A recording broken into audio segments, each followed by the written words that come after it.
화가 중에 밥로스라고 하는 사람이 있습니다. 아마 어디선가 그 좀 그림을 사진을 보셨을 것 같은데 좀 빨리 떠오르지 않으셔도 제가 얘기한 거 들으시면 생각나실 수도 있어요. 그 미국에서 그림을 그립시다라고 하는 그러한 TV 프로그램을 진행을 했는데요.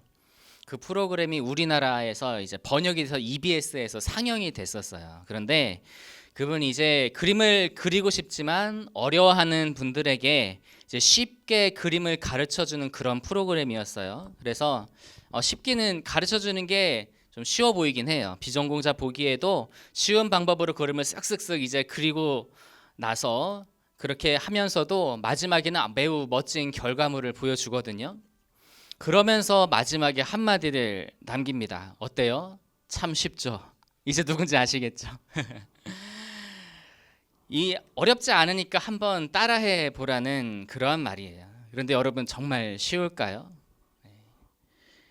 그 사람이 그리고 있는 것을 보면서 정말 그대로 딱 그린다고 해서 정말 똑같이 멋진 작품이 나올 수 있을까요?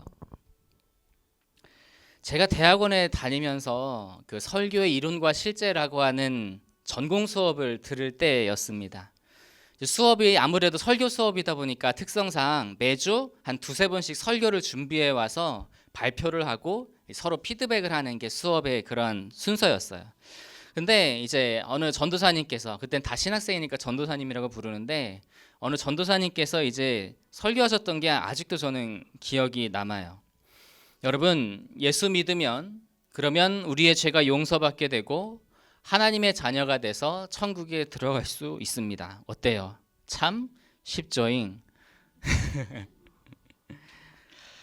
우리 기독교의 핵심 교리 중에 하나인 그 이신득이 오직 믿음으로 의로움을 얻는다라고 하는 내용을 유행어를 써가지고 위트 있게 표현을 하려고 한 거예요. 근데 여러분 정말 그럴까요? 어떻게 생각하세요? 정말 의로움을 구원에 이르는 그 믿음을 가지는 것이 정말 쉬울까요? 우리는 야고보서 말씀을 수요일마다 나누고 있는데 오늘 본문의 말씀은 전 개인적으로 야고보서에서 가장 핵심이라고 생각을 하는 내용입니다. 그래서 준비하는데 너무 어렵더라고요. 그런데 이 야고보서의 핵심 내용에 비추어서 믿음으로 구원에 이르는 것이 정말 쉬운 일인지 야고보에게 한번 본문을 통해서 질문을 한번 해보도록 하겠습니다. 자, 먼저 본문 14절 말씀 같이 한번 보시겠습니다. 14절 시작. 내 형제들아, 만일 사람이 믿음이 있노라 하고 행함이 없으면 무슨 유익이 있으리요? 그 믿음이 능히 자기를 구원하겠느냐? 야고보는 만약 어떤 사람이 나는 믿음을 가지고 있습니다 라고 그렇게 이야기를 하는 사람이 있다고 할 때에 그 사람이 정말 믿음이 있느냐 없느냐를 볼 때에는 무엇을 봐야 하느냐?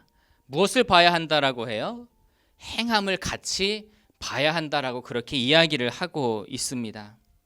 그 사람에게 만약 그 행함, 말씀을 따르는 그런 행위, 그런 삶이 없으면 그의 믿음이 유익하지가 않다라고 하는 거예요. 심지어 말은 아주 잘하지만 행위가 없는 그 믿음이 그 자기 자신을 구원할 수 있겠냐라고 그렇게 되묻고 있습니다. 그러면서 한 가지 예시를 들고 있어요. 우리 본문 15절과 16절 말씀을 같이 보시겠습니다. 15절과 16절입니다. 시작. 만일 형제나 자매가 헐벗고 일용할 양식이 없는데 너희 중에 누구든지 그에게 이르되 평안히 가라, 덥게 하라, 배부르게 하라 하며 몸에 쓸 것을 주지 아니하면 무슨 유익이 있으리요? 자, 여기에서 평안히 가라라고 하는 말은요, 유대인들의 그런 습관적인 인사말이에요. 그러니까 그 인사말이라고 하는 게 왜 우리나라도 그 어려울 때는 뭐 식사하셨습니까? 뭐 진짜 잡수셨습니까? 그렇게 이야기를 하는 게 뭐 늘 굶는 게 일상이니까, 그러니까 좀 그런 것을 통해서 인사를 하면서도 서로 좀 식사도 잘 하시고 잘 되기를 바라는 마음으로 그런 인사를 하는 거잖아요. 이 평안히 가라라는 말도 그래요. 유대인들에게도 그 살고 있는 땅이 워낙 그 사건 사고가 많은 땅이다 보니까 그래서 정말 상대방의 그런 평안함과 행복을 소망하면서 하는 인사였어요. 그런데 본문에서 말하는 것에는요, 그런 마음이 전혀 담겨 있지 않다라고 하는 겁니다. 그러니까 요새 말로 표현을 하자면 영혼 없는 말이라고 할까요? 공동체에서 정말 입을 옷이 없어서 남루하고, 그리고 더러워진 옷을 그냥 그거밖에 없어서 입고 다니고, 또 먹을 것이 없어서 굶고 있는 사람이 있는데, 그를 향해서 하나님께서 당신을 평안하게 하시고 그리고 궁핍한 것을 해결해 주시기를 원합니다, 그렇게 말을 하면서도 실질적으로는 그에게 아무런 도움을 주지 않는 거죠. 그렇다면 그 사람에게는 도움이 돼요, 안 돼요? 도움이 되지 않는다라고 하는 것을 이야기를 하는 거예요. 오히려 마음만 상하게 하는 꼴이겠죠. 그렇기 때문에 야고보는 실질적인 행동이 중요하다라고 그렇게 말씀을 하고 있는 거예요. 심지어 행함이 없는 믿음에 대해서는 정말 가차없는 말씀을 하기도 합니다. 우리 17절 말씀 같이 한번 읽어보실까요? 17절입니다. 시작. 이와 같이 행함이 없는 믿음은 그 자체가 죽은 것이라. 여러분 어떻습니까? 이런 말들을, 야고보가 한 말들을 보면 구원에 이르는 믿음을 가지는 것이 쉽다고 하는 걸까요? 아니요, 정반대입니다. 야고보는 오히려 구원에 이르는 믿음을 가지는 것이 쉽지 않다라고 그렇게 이야기를 하고 있어요. 왜냐하면은 자기의 그런 행위로서 자기의 믿음을 증명해내야 하기 때문이다라고 하는 거예요. 사랑하는 성도 여러분, 우리는 죽은 믿음이 아니라 산 믿음, 살아있는 믿음을 가지는 저 여러분 다 되시기를 간절히 소망합니다. 우리는 우리 자기의 행위로, 또 우리의 삶의 모습을 통해서 우리의 믿음이 살아있는 믿음이다, 참 믿음이다라고 하는 것을 증명해낼 수가 있어야 합니다. 그거를 이렇게 증명해낼 수 없으면 이제는 우리의 믿음이 정말 참 믿음인지 살아있는 믿음인지 이제는 증명할 수가 없게 되는 거예요. 그래서 야고보는 성경의 인물을 하나씩 들어가면서 그들이 자신의 믿음을 증명하고 의로움과 구원을 얻을 수 있었던 그러한 것에 대해서 이야기를 하고 있습니다.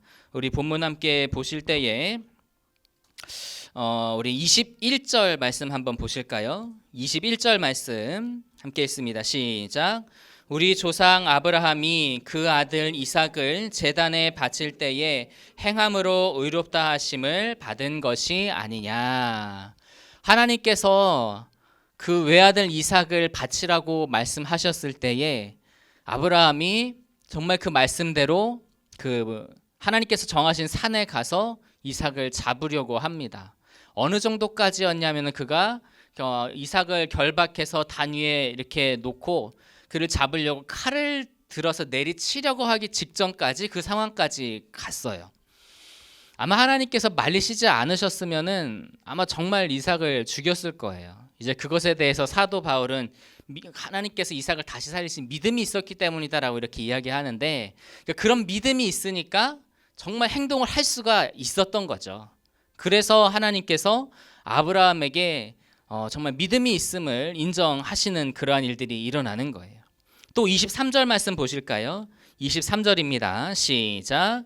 이에 성경이 이른바 아브라함이 하나님을 믿으니 이것을 의로 여기셨다는 말씀이 이루어졌고 그는 하나님의 벗이라 칭함을 받았나니. 자, 야고보는 성경에 아브라함이 하나님을 믿으니라고 하는 말이 있고 이것으로 인해서 하나님께 의롭게 인정받은 그러한 증거다라고 말씀을 하고 있어요. 이 단어, 이 문구가 어디에 나와 있냐면요, 창세기 15장에 나와 있어요. 그때 아브라함이 아직 아들이 없을 때에 하루는 그렇게 하나님께 이야기를 했어요. 하나님께서 저에게 아들을 주시지 않으니 하나님, 저는 그냥 제 집에서 기른 사람을 상속자로 세우려고 합니다.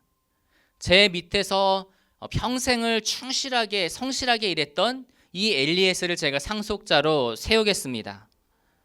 그러니까 하나님께서 아브라함에게 말씀하셔요. 아니다, 내가 너한테 아들을 반드시 줄 것이다. 그가 너의 상속자가 될 것이다 라고 말씀하셨어요. 그리고 아브라함을 그 장막 밖으로 이끌어 오세요. 그리고 나서 그때가 밤이었는데 아브라함아 하늘을 보라. 그리고 하늘을 보고 무별을 네가 셀 수 있는지 한번 보아라. 너의 자손이 이와 같이 번성할 것이다. 그런데 그 말씀을 이제 받는 아브라함의 그 당시 현실은요, 이스마엘도 낳기 전이었어요. 그냥 아들 낳는 것을 마음에서 이제 포기했던 때였어요.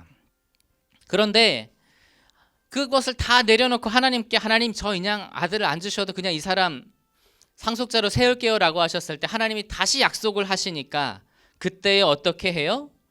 그때 자기 마음을 다시금 잡고 하나님의 약속을 믿었다라고 하는 거예요.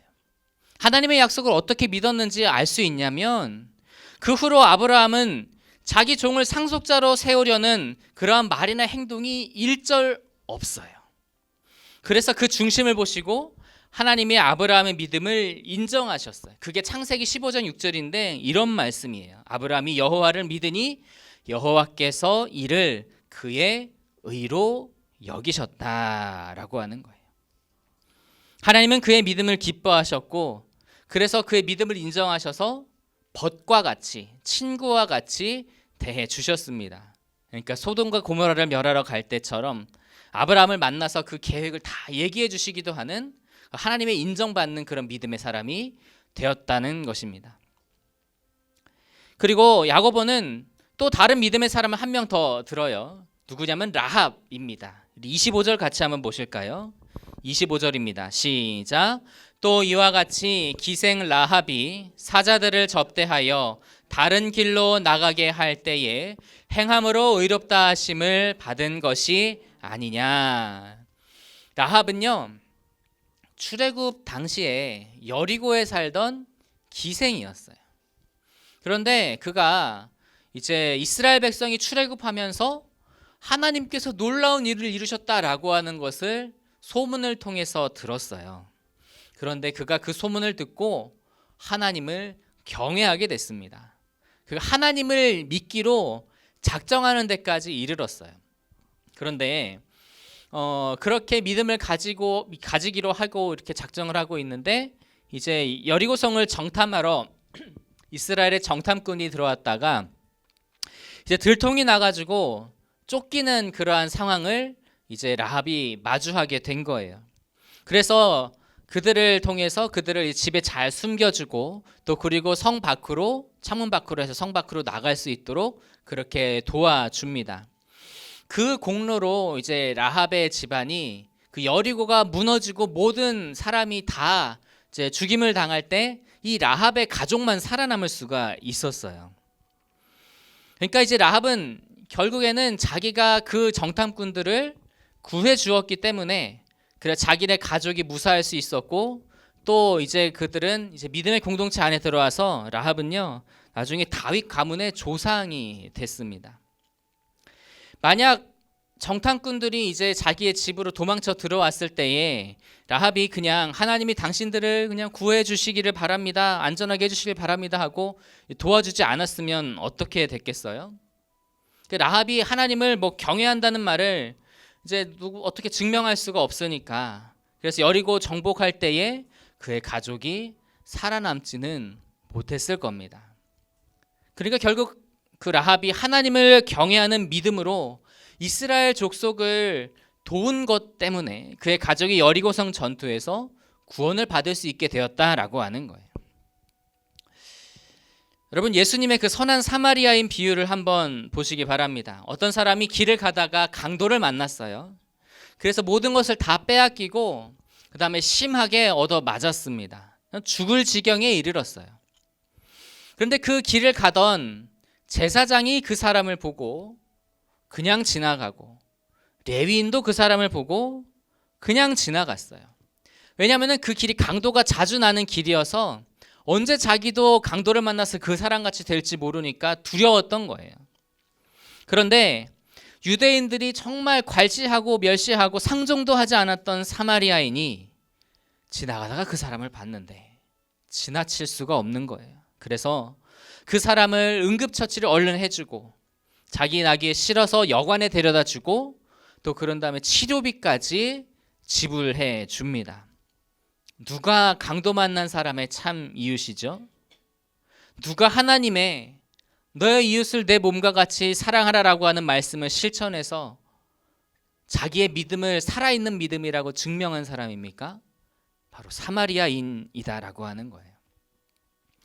사랑하는 성도 여러분, 믿음의 사람들이 그들의 행동으로 자기의 믿음을 증명했던 것처럼 우리도 우리의 믿음을 증명하는 삶을 살아야 할 줄로 믿습니다. 정말 그러한 삶을 살게 되기를 주님의 이름으로 축복합니다. 그게 참 쉬운 일은 아니에요. 앞서 말씀드린 그러한 설교 시간에 그 설교 수업 시간에 사실 제가 좀 마음이 좀 많이 좋지 않았어요. 그러니까 하나님께서는 값없이 우리에게 은혜를 주셨지만 우리는 그 은혜를 값비싸게 받아야 돼요. 그래서 우리에게 주어진 그 구원을 끝까지 지켜내기 위해서 세상과 구별해서 살아야 하고 거룩하게 살아야 하고 우리의 삶이 다하기까지 믿음으로 살아야 하는 것이 바로 그리스도인의 삶이다라고 하는 거예요. 어떤 젊은이가 목사님을 찾아갔어요. 그래서 물었습니다. 목사님, 예수님을 믿기만 하면 모든 죄를 용서받고 천국에 들어갈 수 있다는 게 사실입니까? 그럼 그렇지. 그래서 또 묻는 거예요. 그렇다면 죽기 직전에 예수님을 영접해도 죄를 용서받을 수 있나요? 그렇지, 용서받을 수 있지. 그러니까 그 젊은이가 한결 이제 밝아진 표정으로 말했습니다. 네 목사님, 그러면 저 죽기 전에 찾아오겠습니다. 그리고 뒤돌아서서 가는데 이제 목사님이 그 뒤에다가 한마디를 하셨어요. 그러면 자네는 언제 죽을지 아나? 자네는 언제 죽게 될지 정확하게 알아야 할 걸세. 그러니까 그 청년은 가던 발걸음을 멈추고 머리를 긁적이면서 다시 돌아왔다는 거예요. 여러분, 그런 마음으로 우리는 복음을 값싸게 받아서는 안 됩니다. 예수님께서는 우리에게 그 복음을 값싸게 주지 않으셨거든요.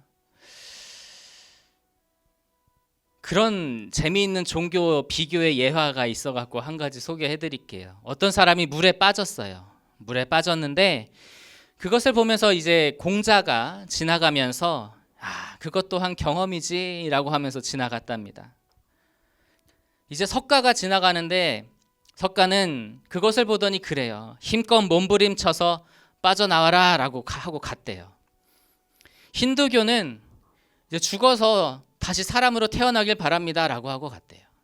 그리고 무하마드는, 이슬람의 무하마드는 죽든지 살든지 그건 다 신의 뜻이요 라고 하고 갔답니다.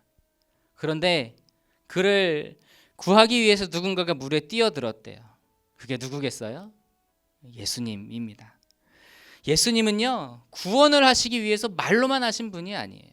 우리를 향해서 말로만 그냥 내가 널 구원해 줄게 그렇게 이야기하신 분이 아니라는 거예요. 예수님께서는 직접 하늘 보좌를 버리고 이 땅에 내려오셨습니다. 예수님께서는 우리가 당할 고난을 직접 대신 지셨습니다.